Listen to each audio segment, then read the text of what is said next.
Read the short passage and answer the questions. Let's read. I have a best friend. Her name is Jane. She is kind. Jane has a new doll. We play with her doll.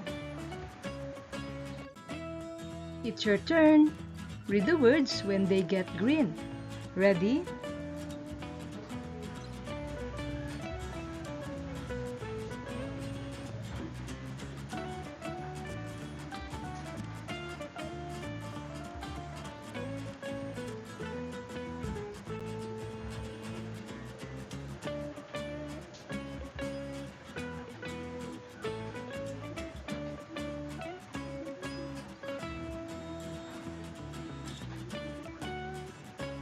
Good job!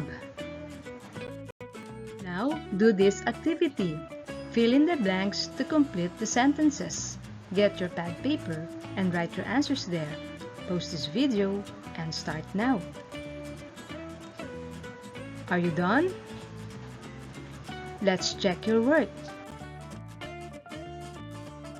Number 1.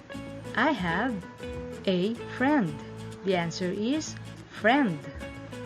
Number 2, her name is Jane.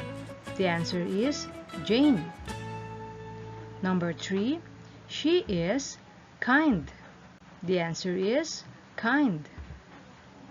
Number 4, Jane has a new doll. The answer is doll. Number 5, we play with her doll. The answer is play. If your answers are correct, then Good job!